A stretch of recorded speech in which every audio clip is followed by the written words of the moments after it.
morning and good luck. And welcome back to Good Luck with Gino, episode 35.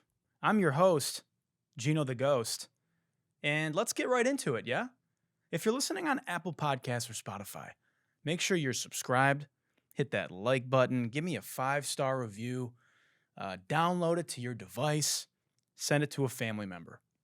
If you're watching on YouTube, which you should be, and why is that? Well, because once again, I'm an absolute style icon just casually threw on this crazy vintage Betty Boop t-shirt. And this isn't one of those vintage t-shirts that you get at like the Salvation Army for $5. This is one of those like highly curated vintage t-shirts that you get in like on Melrose. And it's like $189 for this fucking old piece of shit shirt. But there's a reason. Because look at me, yeah? This shirt says, hey, not only am I cultured, but I'm an ally to women. And I stand with Betty Boop. The jewelry's on, it's glistening.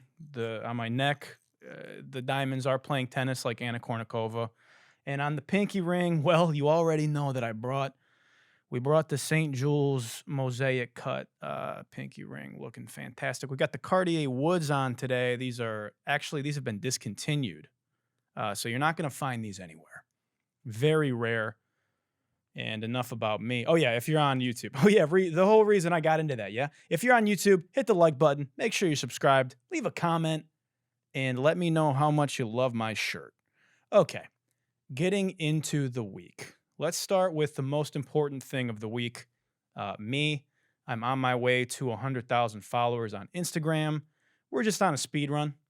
You know, we're up about 40,000 followers in the past month and a half.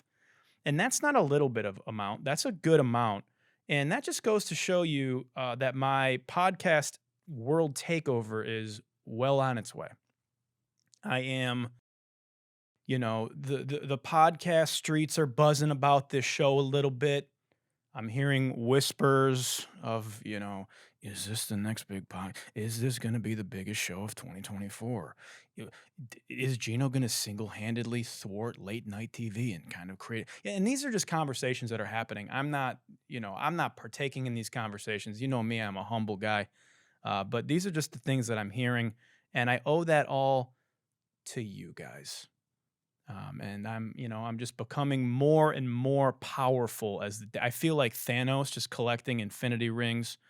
I will be evolving into Charizard in 2024. And and that's that on that. Last night, I almost got in a fight at an Oyster Bar. And when I say almost got in a fight, I use that loosely because I could have taken it there. But I'll give you the short version. Basically, I had a session, and we were wrapping up the session, and there was an Oyster Bar down the street from this session, and everyone was like, "Oh, we should go there. Let's grab dinner after, celebrate this great song we wrote." So I'm like, "Yeah, cool. Well, you guys are cutting vocals. You don't need me here. I'll just walk down and put our name down, at the hostess stand, so we don't gotta wait. There's usually a wait at this place. It's very famous." So I go there. It's like a 25-minute wait. I go, okay, I'll wait upstairs. There's a bar upstairs. So there's the restaurant downstairs, and then upstairs, there's like a nice bar situation. So I go, and it's popping. It's Friday night. There's nowhere to sit. I'm looking at the bar. There's nowhere to stand at the bar. And I just don't feel like standing for 25 minutes. So I'm trying to scope out a place to sit, right? And there's like a row, like a seated row against the back wall with tables in front of the back wall seating, right? I'm doing a terrible job of explaining this. It's like a booth that goes the whole back wall of the bar. And then there's like several tables every like 3 seats. So people will sit. Do you understand what I'm saying? Anyway, fucking whatever. There's one seat in the whole place that I can sit. And it's between this like dainty girl like tucked in the corner and these 2 guys that are sitting across from each other. And there's like kind of just a seat in the middle there. So I'm like, all right, well, I'm just going to go sit there for a minute and just kill some time, So I like walk over, I sit down, And instantly, the minute I sit down, both this girl is like, "What the fuck are you doing sitting here?" And the guy is like, "What the fuck are you doing sitting here?" They say that with their eyes, right? But the reality is, I don't care because I'm more important, right? And I need to be comfortable. The guy looks at me and he's like, "Hey, my man." Like, and then the guy in front of him that's sitting across from him goes, "Hey, bro, we got somebody sitting there." And I'm like, in my head, I don't see anybody sitting here. But I'm polite, right? So I go like, "Oh, okay, like let me get up," right? So I'm beginning the process of getting up. I'm beginning the standing up process. I'm gathering my things, which is really just like pulling out my phone.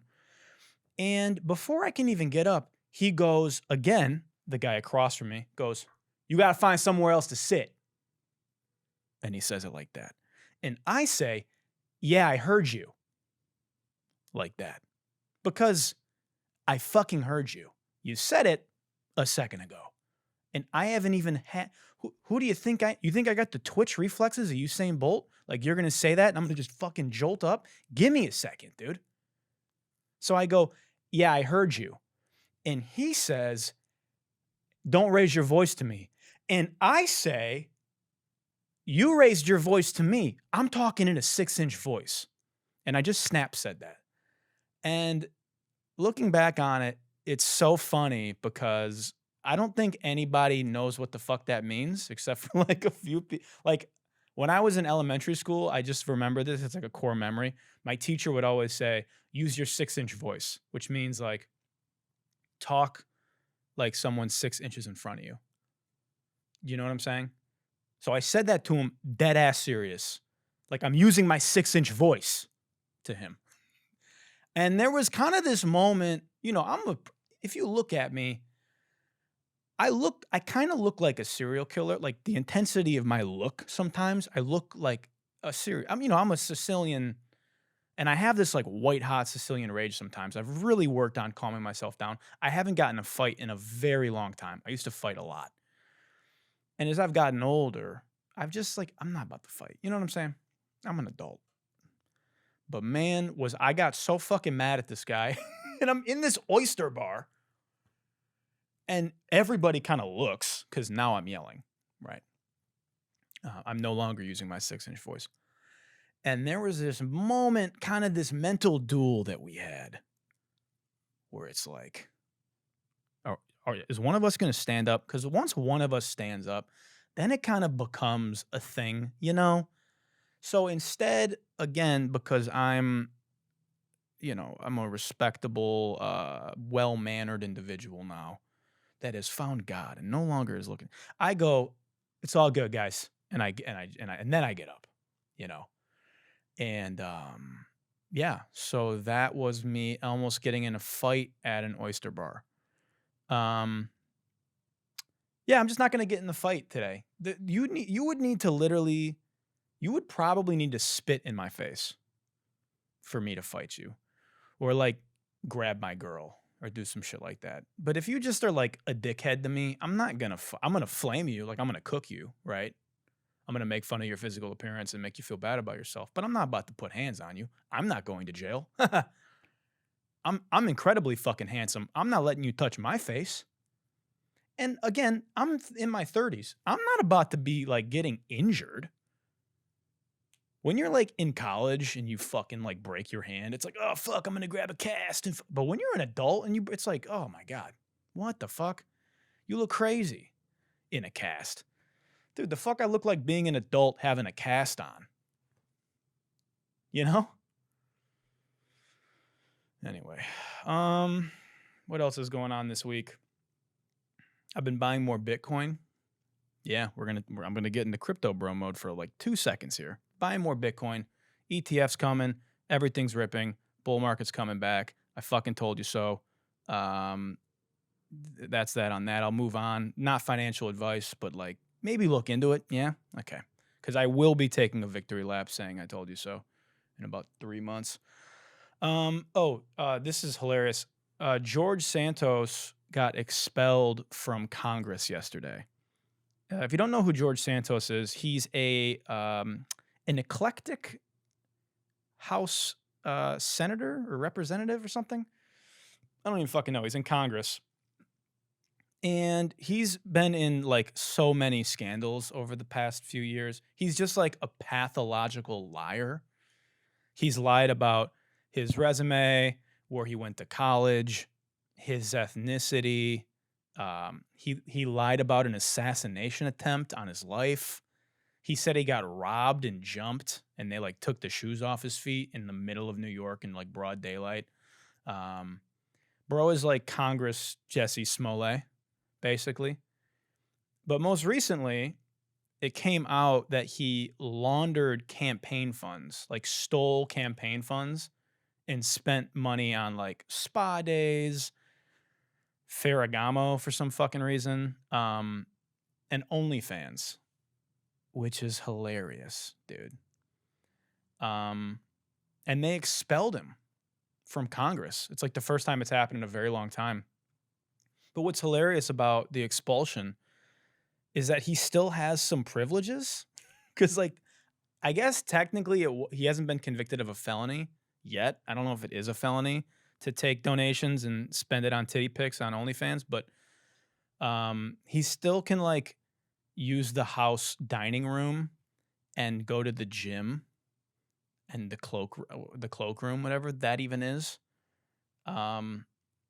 Just hilarious. The funniest thing about this is he's still like the most normal congressman, like the most normal senator, even though he's a fucking they're all fucking pathological liars, and they're all using campaign funds on other stuff.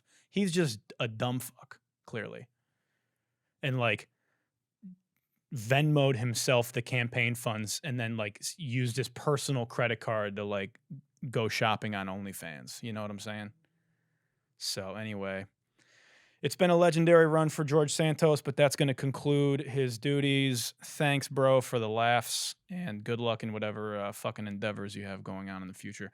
Speaking of OnlyFans, and that's a great segue as I do, Rubi Rose ran into her #1 fan from OnlyFans the other day. This tweet is going viral. Let me find it.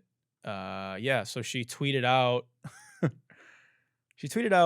I ran into my #1 spender on OnlyFans, and this guy spent $62,000 on her in 1 month. That's dirty work, bro. That should be criminal. That is so much money to look at. I don't even know if she's naked on OnlyFans. I don't think so. I don't even think she gets, who knows, but that's so much money. What the fuck are you bro, $62K.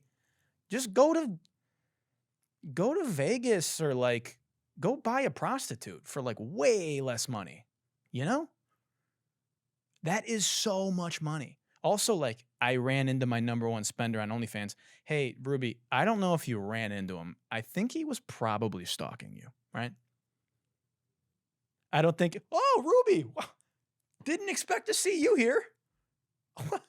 Hey, while I got you, check out how much money I've gave you for, like, dude, look at this fucking guy, man. Again, you're gonna have to be watching the podcast to get the full effect of this, but this dude looks like a guy that spent $62,000 on OnlyFans. First of all, his shirt says, "If I die, delete my browser history." We should probably check on this guy's browser history. To wear that shirt, you have to, that is insane. The real atrocity are these fucking tie-dye sweatpants he's wearing. What the fuck are these, dude? You're telling me you stalked Rubi Rose just to show up wearing these fucking H&M tie-dye sweatpants? My brother. And also, these glasses he's wearing, I'm pretty sure have cameras on them. Look at these glasses, dude. There's giant circles on the for sure recording everything. For sure. Gonna go home and fucking beat his meat into oblivion. Just fuck his meat up, dude. Hopefully I didn't break this mic. This is hilarious. My friend Ashley actually commented on this tweet and said, I don't know if I could look someone who jerked off to me that many times in the eye. That's fucking hilarious. Yo, man. Oh, you spent all that money. She didn't even put her arm around you when you took the photo, you know? That's crazy. Now, I've worked with Rubi Rose. So if you don't know, Rubi Rose is a rapper. And she's actually fire. She's a great artist. And she's a real sweetheart. I love working with her. Even though she gave me COVID, and that's a true story. We had a session and we were working, and you know, studios aren't huge sometimes. And we were writing together on the couch, and she texted me the next day and was like, hey, so heads up, got COVID. And I'm like, oh, sick. Because guess what? Then I got COVID. That's the only time I've had COVID. So shout out to Ruby for that. Nah, but she's great. I'm super proud of her. Her music. She's been putting out some dope music. And I'm proud of her for fucking running it up on OnlyFans. Dude, she's making crazy money. If one guy is giving you $62K a month, maron, what am I doing?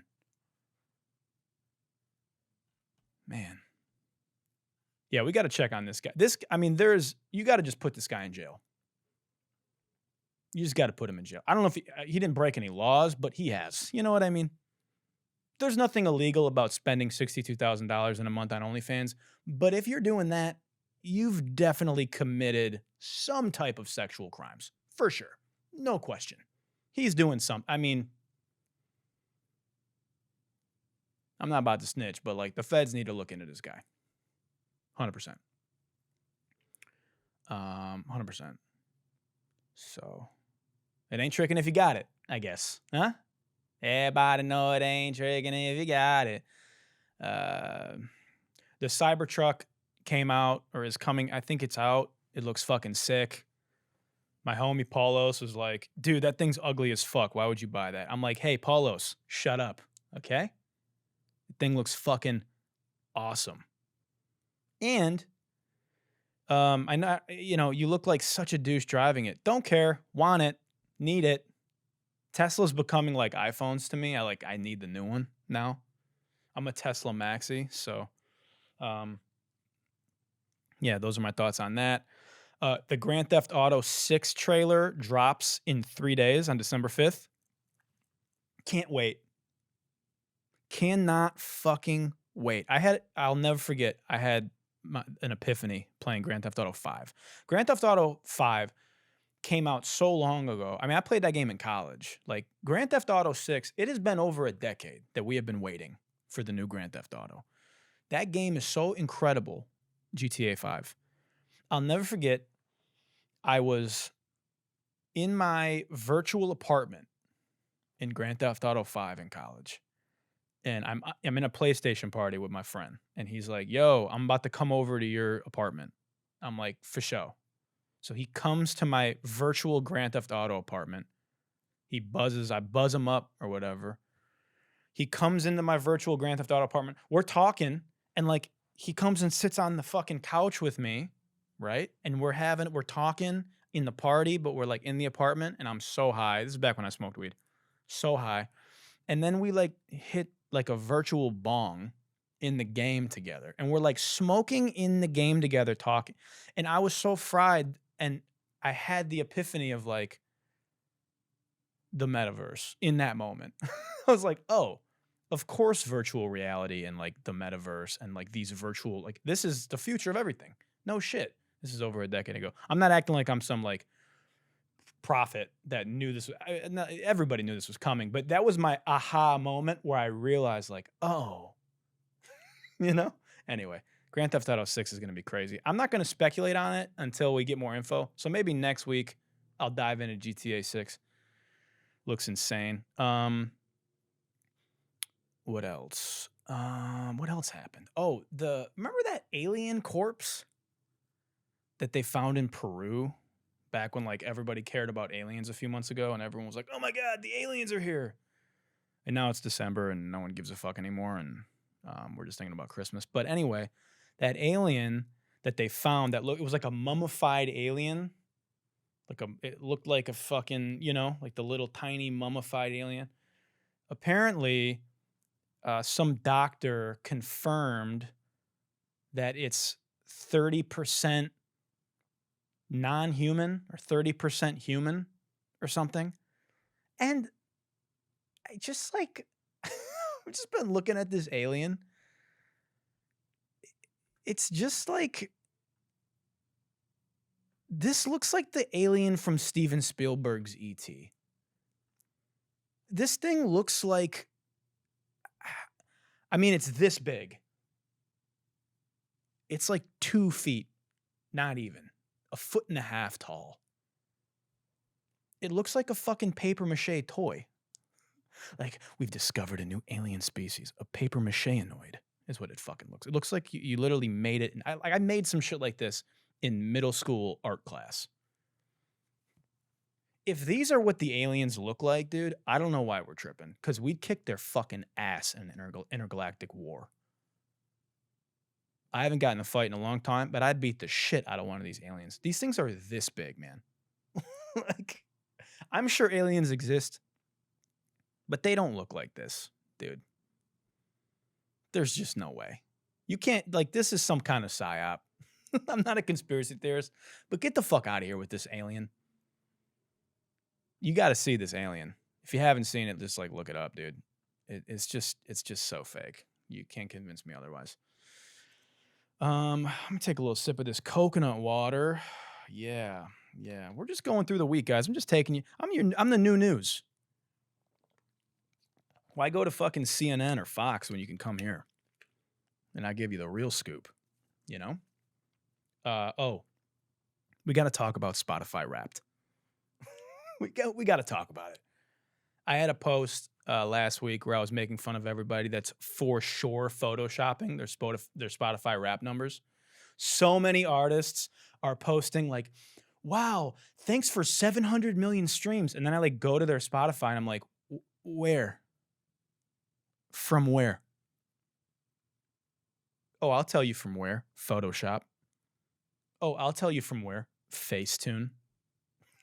Facetuning their Spotify Wrapped numbers. Yo, cap. Lying. Okay? You're making it up. And no one's going to check. So I fake it till you make it, I guess. But Spotify is, these motherfuckers are geniuses, man. For this. Because everybody else posting it, like all the your listeners, that's where most of the Spotify Wrapped stuff I saw. Everybody that listens to music on Spotify posted their Spotify Wrap, of course, like they do every year, because of course people think that whoever they listen to makes them remotely interesting or tastemakers. You know, everybody posting like their Spotify Wrap, like, wow, I can't believe you listen to Jay-Z and K-Tronada? Whoa, dude, you're in the top 1% of Rosalia? Dude, you're so interesting. Wow, you spent 5 weeks listening to Tame Impala? And then they're like posting all their graphics. Everybody posting their cute curated Spotify graphics. You listened to 120,730,000 seconds of Tame Impala. If each second was one step, you could walk around Earth 33 times. All that, and you still get 0 bitches.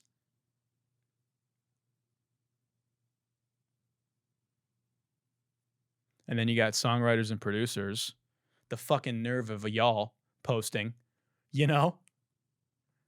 You had 520 million listens on songs that you've written from 412 countries and still only made $75.69.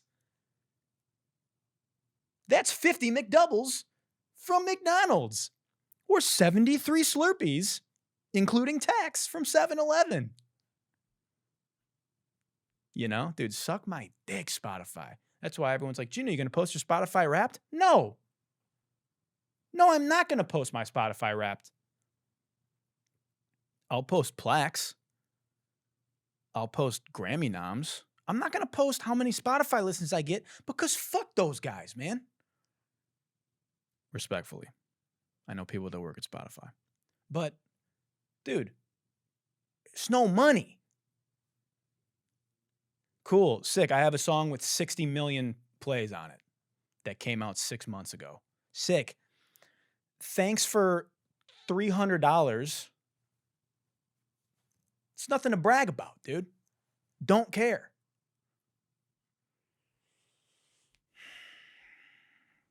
Anyway. So for today's, normally on this show, if this is your first time listening, normally I have like a main story, right? Where I do like a deep dive on a topic and we really get in the weeds about it. But this week, candidly, I was just so busy and just didn't have time to do that. And I wanted to try something new, and I'm going to combine these two things. So basically, I wanted to do like a Q&A segment. A few people have been like, yo, it'd be dope if people could ask you questions and you could answer it on your podcast. And so we're going to try it this week, and we're going to see how it goes. It might fucking suck, but I think it's going to be fun. And yeah, we'll get into it. I got a lot of questions. I put up like a Q&A thing a few days ago. I got like 100 questions. Not going to do 100 answers because I don't have time, but I'll do a few. And this might be a thing we do more often. So the first question. This was a really good question. This is the longest question I got. And I'll just read it. So some successful independent artists like Nick D and Connor Price have said that content is king and give the people what they want. Both of them now creating music around an idea for content first rather than the music, and then thinking of content. If content taking precedence over the music is the current attention currency for artists, how do you think this will shape the music now and in the future? So, Nick D and Connor Price are these two, they're like these two rappers on TikTok. And it's funny because like I remember watching them when they were first launching this thing. And I remember thinking like, oh, this is really good content. And the music was cool too. But I just remember thinking like, oh, this is going to for sure work for these guys. And I kind of watched their numbers grow organically because they were crushing it. They were just posting a lot and being very consistent, and we're posting high quality stuff. And it worked. Connor especially is going like really crazy. Nick, I actually started following because he had a podcast, and then he started doing music too. But these guys have really, they've cracked the code and a problem that artists are facing, which is that, as artists, the real tough part about today is you're competing with not only 50 million songs that come out a year, but you're also competing with content creators. And you're interacting in these apps where everything exists on these apps. If you think of like MTV and VH1, people went to those channels to just consume that. You go on to VH1 or MTV like looking to listen to and watch music. You walk into a record store looking to consume music. When you go on TikTok or Instagram or wherever, you're just consuming everything. And it is a constant fight for attention. And what's difficult is like if you're an upcoming artist, you're competing with like King Botch and like me doing this podcast. Good luck. And you're competing with all these influencers and people that are just putting out entertaining shit or just like you know what? There's so much dope content out there. It's what makes TikTok and Instagram Reels so cool is like you go on the internet and you're like, oh, I didn't plan on learning anything about this, the Civil War of Cambodia in but sick, I'll fucking tune. And you're constantly competing. And as an artist, your job, first and foremost, today for better or for worse, is how do I get eyes on this or ears on this? And the focus has shifted from how do I make dope music to how do I get people to listen to my music? And so to answer the question of like, how is it shaping music now? We're seeing that. It's impacting the industry significantly because from the top down, the product is just not as good because the goals are different. The goals are now, how do I capture this 3-second window on social media that keeps people from swiping and leaving? And it's tough. And, you know, for someone like Connor and Nick, they realize this and they've kind of created these viral moments and shaped the songs around those. And I don't think that all artists should do that specifically, but I do think, you know, you need to be thinking of yourself as a brand.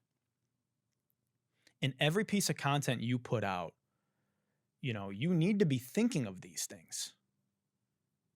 You know, even if you aren't intentionally, I mean, if you look at like my boy Armani, who went viral for Billie Eilish, Glock Tuck, big t-shirt, Billie Eilish. He accidentally had this clip go viral because it contained all the elements of a thing to go viral. Obviously, the song is fire as fuck and like it's captivating and it's in your face and that worked, but it was just him in the studio, like the camera comes in and everyone's just going nuts and then it's like it just drops and it's like boom, quick.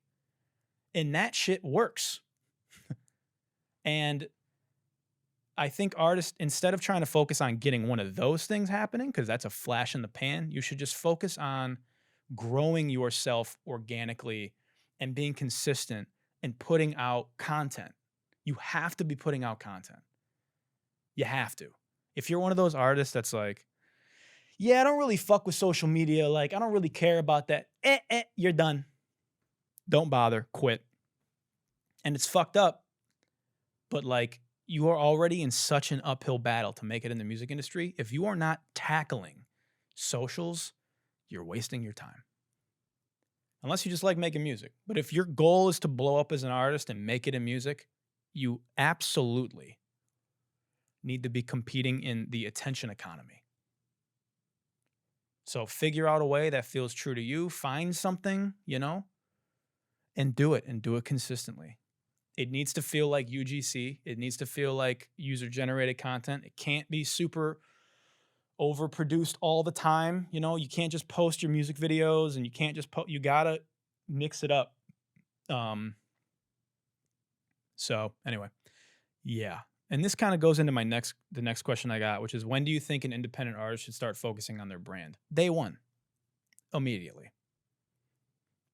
You should be, everything you do, you need to be looking at it like a brand and a company. And you're a startup. And so you need, who's my target audience?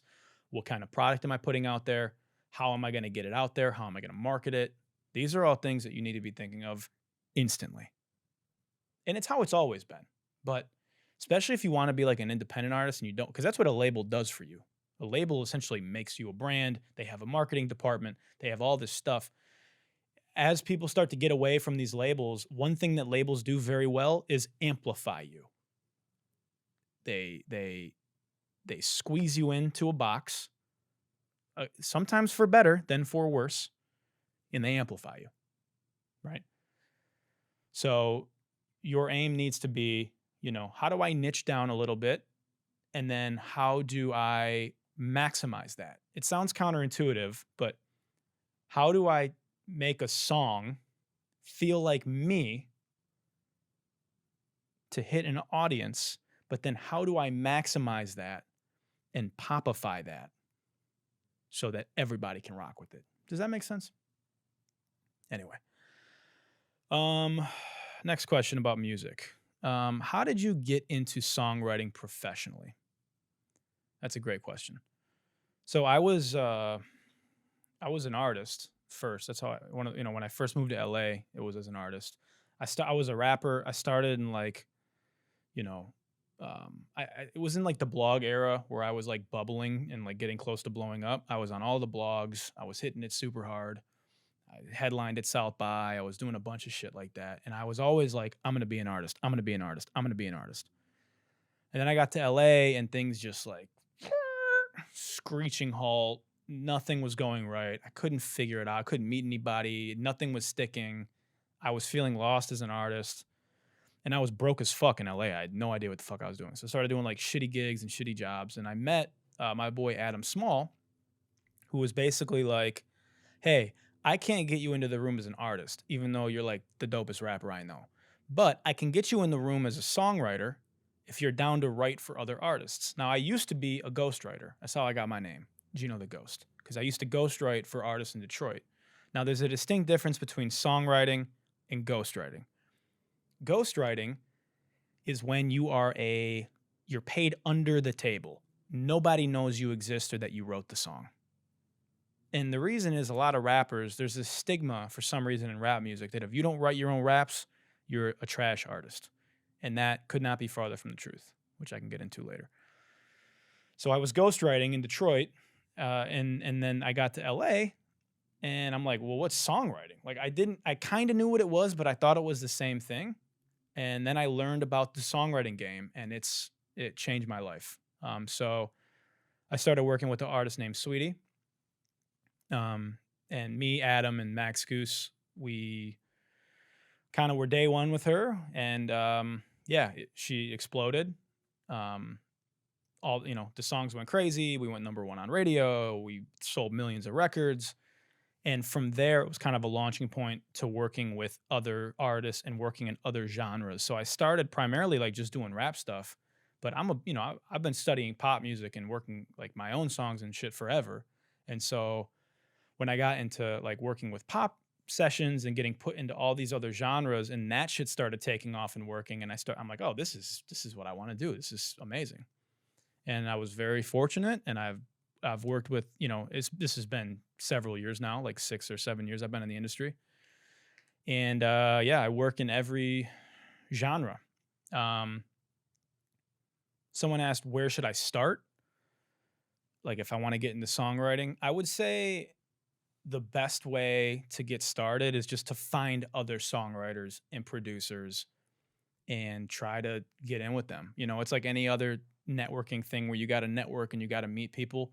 I'd say like the first place to target would be that. First of all, you need a body of work. So you need to have demos. You need to have stuff to like play people and send people.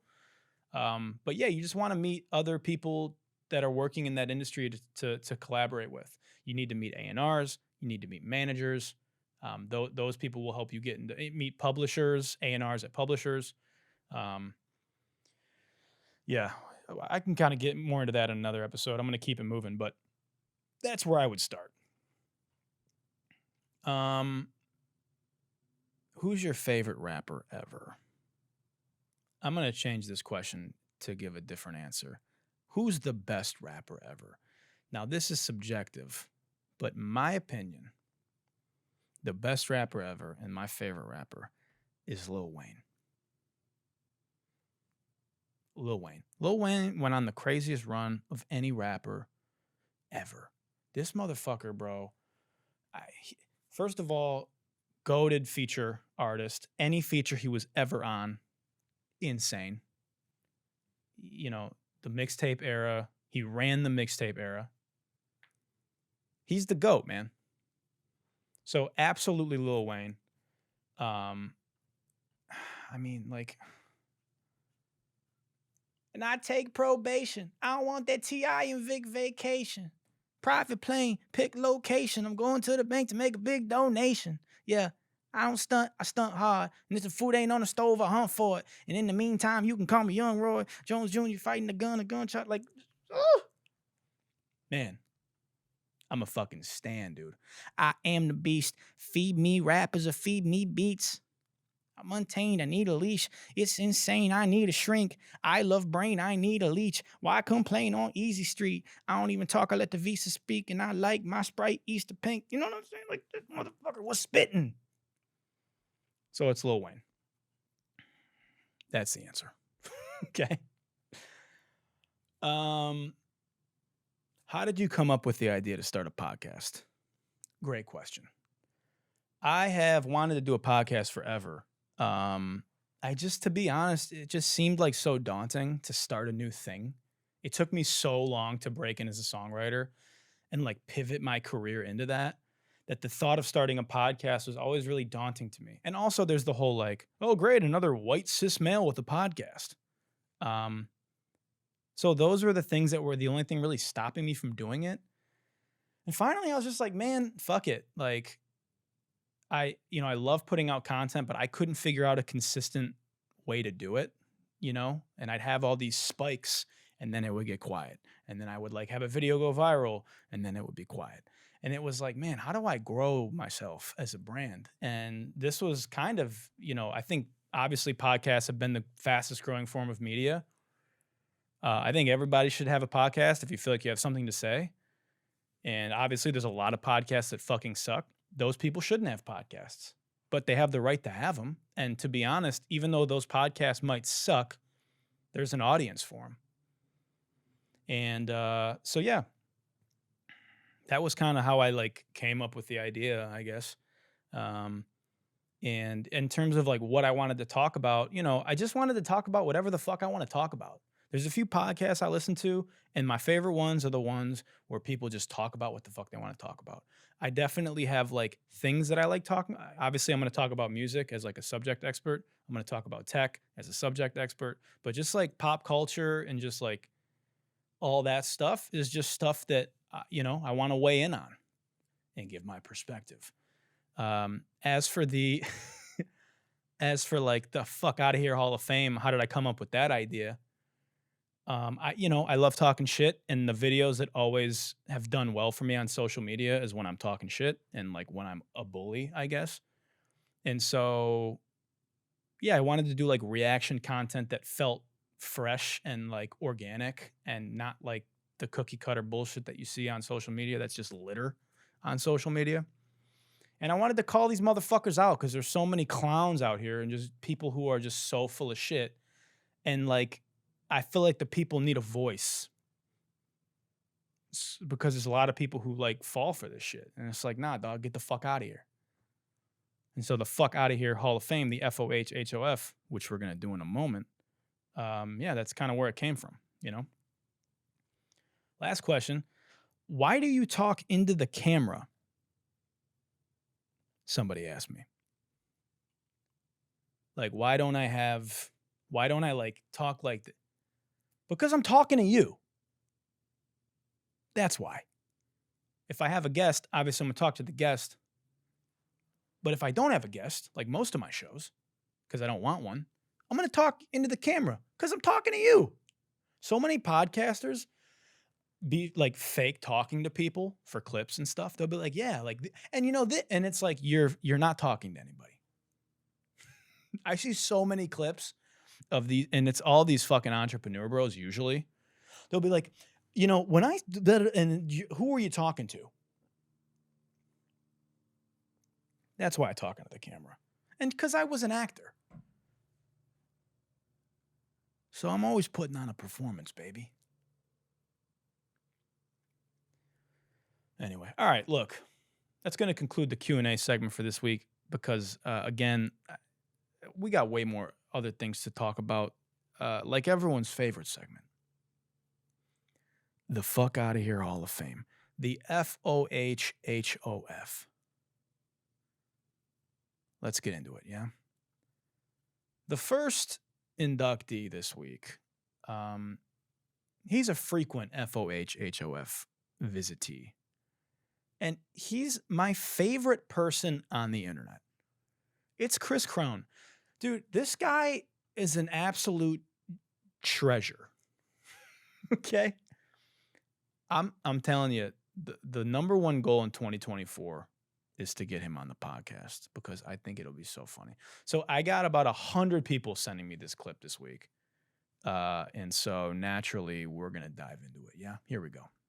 I'm going to live to 144 years old. I'm not taking anything for any other reason other than because I want to maintain the best shape of my life. Stem cells, resveratrol, I'm taking NMN. I'll drop my vitamins in hard when they put them in through the IV. I'm on every vitamin that is known to be good for the human body. That's the horse pills, just huge. You know, fish oil for the omegas. I'm putting all of that in me. I'm taking maximum responsibility for balance. Because if you actually take a look at my diet as a bodybuilder currently, like the bodybuilding diet doesn't exactly get you all the phytonutrients. It doesn't get you all your greens that you could ever want. And so I'm supplementing and trying to put all that in me and just basically saying, hey, God put all this cool stuff on this planet that's good for the body. Research it, find out what it is, and then every day, make sure you get a healthy dose of all of that. Fuck yeah, dude. I'm going to live to be 144 years old. 144? Dude, why stop there? Why that number? You don't want to go higher? 150. 160. Dude, you can do it, man. You can't convince me that he doesn't just get on here and just say the most absurd shit that he can think of because he knows that people are going to be... Listen to this, man.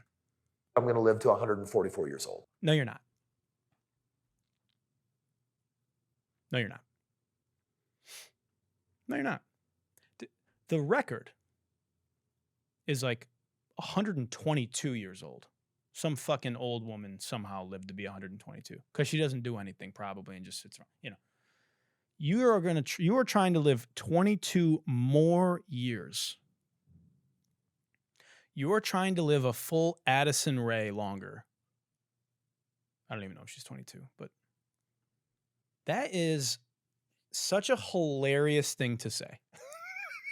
Like, dude basically had a handful of fish oil pills and was like, I'm gonna take all these and I'm gonna live double the human life expectancy.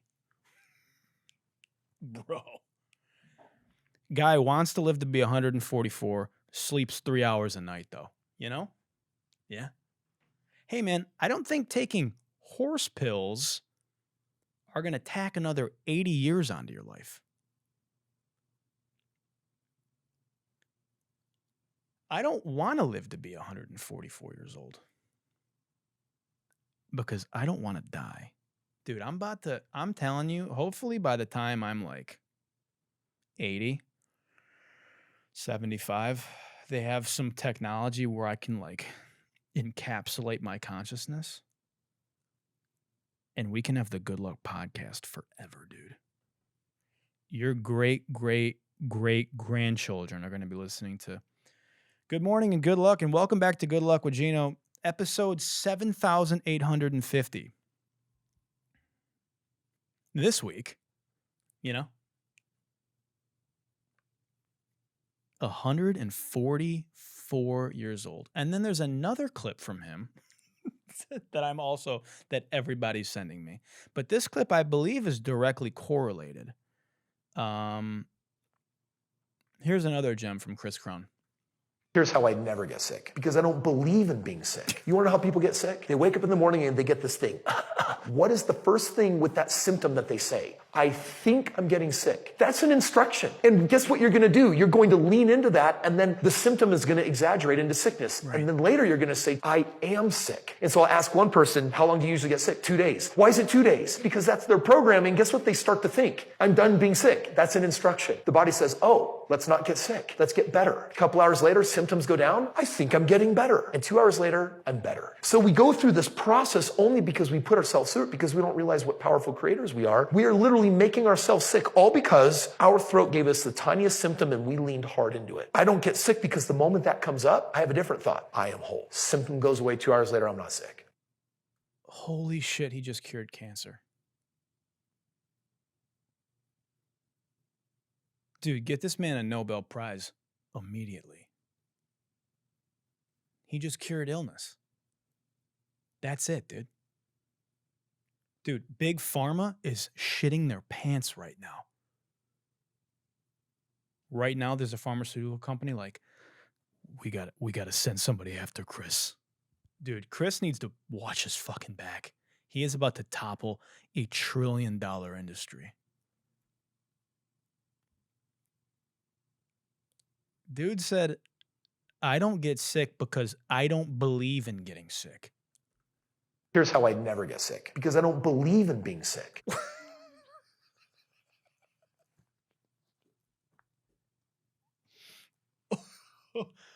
Oh my God. That is so funny. That's the funniest shit I've ever... Dude. Here's how I never get sick. Because I don't believe in being sick. Look, there's actual power in your thoughts. I believe that. I believe in manifestation to some degree, you know. Your thoughts are powerful, but they're not all powerful. You can't just talk and just be cured. You know? I mean, that is so funny, bro. Of course, bro is going to live to be 144 years old. He's going to just manifest not dying. He's going to just choose to die at 144 because that's the number he set. If he wanted to, he could live to be 200. Because every time the doctor would be like, Kris, I'm sorry, you're having organ failure because you sleep 2 hours a night and you have been taking handfuls of horse pills every day for the past 100 years. Your life expectancy, it's looking like it's going to be 2 weeks. And Kris looks that doctor right in the fucking eyes and he says, no, it's not. I don't believe in death. Dude, Kris is going to fucking flatline one day and he's going to be on his way to St. Joseph or St. Peter. He's going to be on his way to St. Peter at the pearly gates. And he's going to be like, Kris Krohn. And he's going to go, hey, I'm not done yet. Sorry.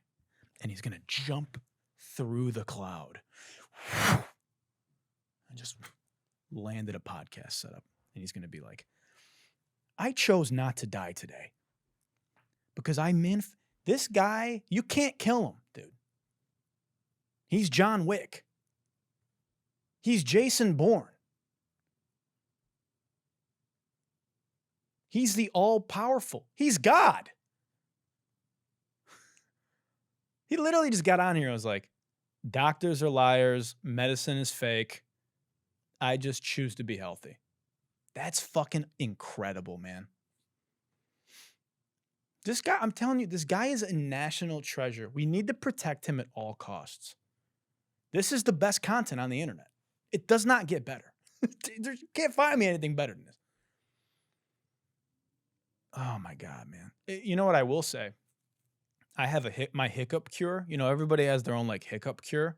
And this is not a joke. This is going to sound like a joke, but I'm dead ass serious. My hiccup cure is I literally just go, I'm done hiccuping.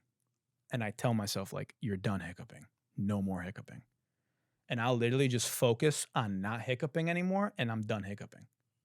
I've been doing this for like 7 years.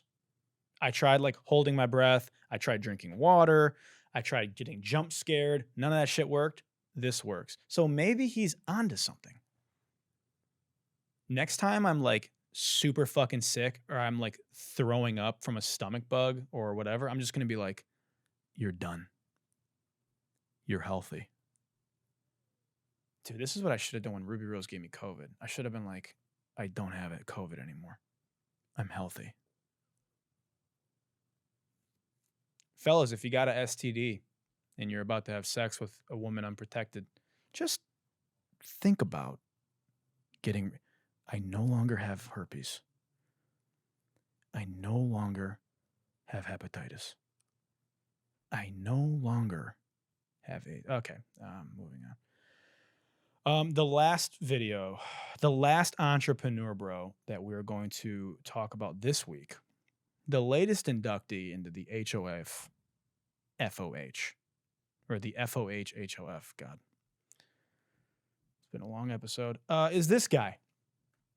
Someone right now, I'm just giving an example, kidnapped your family and said they were going to kill them unless you tripled production or revenue in your company. You fucking do it in a heartbeat. Why someone got to kidnap them? Why is that even got to happen? You know why? Because until you put your back against the wall, you don't even play to 20% of your full potential. Dude, fucking relax, bro. Take it easy. Whoa. This is the most intense person I've ever seen in my life. Listen to this guy. Someone right now, I'm just giving an example, kidnapped your family and said they were going to kill them unless you tripled production or revenue in your company. You fucking do it in a heartbeat. Why someone got to kidnap them? Why does someone got to kidnap him? I don't know, bro. You made up this scenario. You made this up. I'm just giving an example. Let's say someone kidnapped your family and put a gun in their mouth and said, hey, triple your production on your dropshipping business or I'm going to blow their fucking brains out. You'd do it, wouldn't you? Who the fuck would ever do that? What an insane analogy to whip up in your head. Dude, capitalism is a disease. That's mental illness. This guy needs to just go see a therapist. There's no reason to be this intense. It's just not that serious, man. If somebody kidnapped your daughter right now, Taken style, tied her up, put a gun to her head, and said, if your PL doesn't 2X by next quarter, I'm going to kill her. You would do it, wouldn't you? Dude, fucking chill out. Hey, bro, I don't think your shirt's tight enough. We get it, dude. You work out, okay? Mr. Clean, fucking relax, dude. Imagine being 170 pounds, pure muscle like this guy, and standing at line at H&M with 30 XS tees, just 30 extra small t-shirts in your fucking hand, just getting ready to buy them, with like some 16-year-old boy that just left Aeropostale, and you're just like just jacked, dude. People like this are the fucking worst people. People pay money to go to this conference. Can you imagine paying to go to a conference hall and listen to this guy just whip up scenarios about why you need to work harder? Relax, dude. Chill out. I mean, what he's trying to say is like, hey, you should work hard all the time. It shouldn't take, adversity for you to want to work hard. Hey, just say that. You don't have to come up with some crazy fucking example. You know what I mean? You don't have to give me the plot of Taken 4. Taken, Capitalism Edition. Fucking chill out, dude. Anyway, guys, that's gonna conclude our show for this week. If you're listening on Apple Podcasts or Spotify, make sure you like, you're subscribed, leave a comment, share it with a loved one. If you're watching on YouTube, which you should be, make sure you hit that like button, smash that subscribe button, leave a comment below, and until next week, as the world continues to malfunction and fall apart as we know it, good night and good luck. Good night and good luck. You smile and say goodbye to me, but I don't give a fuck. You hop in the Uber, off to your future. Good night and good luck. You try to play your cards with me, but I'm calling your bluff, 'cause it wasn't enough. Night and good luck.